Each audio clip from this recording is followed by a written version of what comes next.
December 7th, 1941. America is thrust into the Second World War by a devastating surprise attack.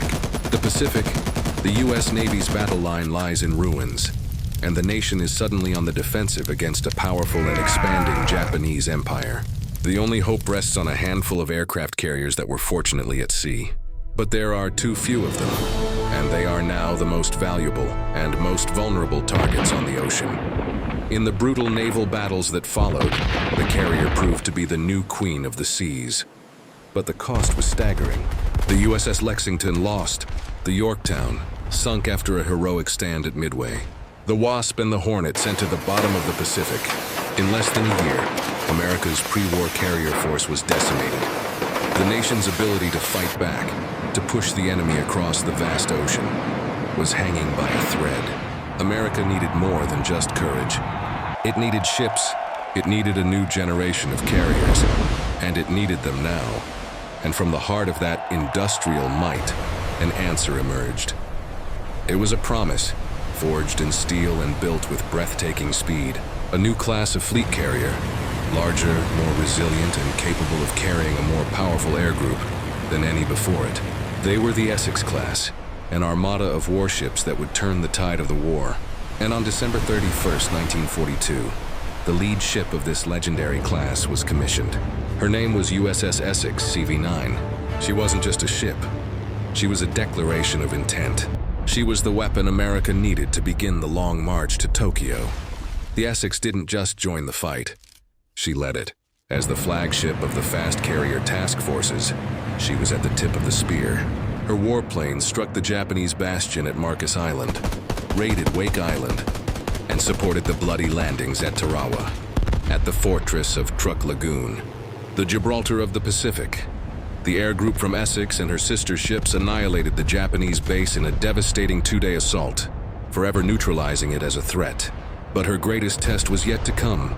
In June 1944, during the Battle of the Philippine Sea, Essex's pilots took part in what would become known as the Great Marianas Turkey Shoot, a battle that so completely shattered Japanese naval aviation that it would never recover. The Essex was tough. She was a survivor. On November 25, 1944, a kamikaze pilot broke through her defenses and slammed into her flight deck. The explosion and resulting fires were horrific, but the crew, displaying incredible courage and damage control skills, extinguished the flames and had the flight deck operational again in a matter of hours. The Essex was wounded, but she refused to die. She returned to the fight, launching strikes against the Philippines, Iwo Jima, Okinawa, and even the Japanese home islands themselves. By the end of the war, she had earned 13 battle stars, a testament to her relentless presence in nearly every major naval campaign of the Pacific War. A complete But the change of story of mission. the Essex did not end with The World Essex War is II. on station in the Atlantic, She was a ship built waiting to for the last. recovery of an A Apollo ship that capsule. adapted to a new world, modernized for the jet age. She served with distinction in the Korean War, her new jet fighters roaring off her angled deck to support troops on the ground. In October 1962, as the world held its breath during the Cuban Missile Crisis, the USS Essex was there. She served as the flagship of the naval task force that quarantined Cuba, a steady and powerful presence in one of the most dangerous moments of the Cold War.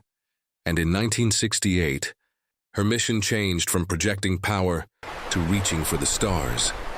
The Essex was the primary recovery ship for Apollo 7, the very first manned mission of the Apollo program. The ship that helped win the war now welcomed home the astronauts who would pave the way to the moon. From the fire of Pearl Harbor to the dawn of the space age, the USS Essex was there.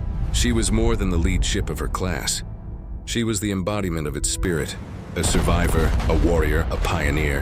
Her 27 years of service earned her the title, the Fightingest Ship in the U.S. Navy.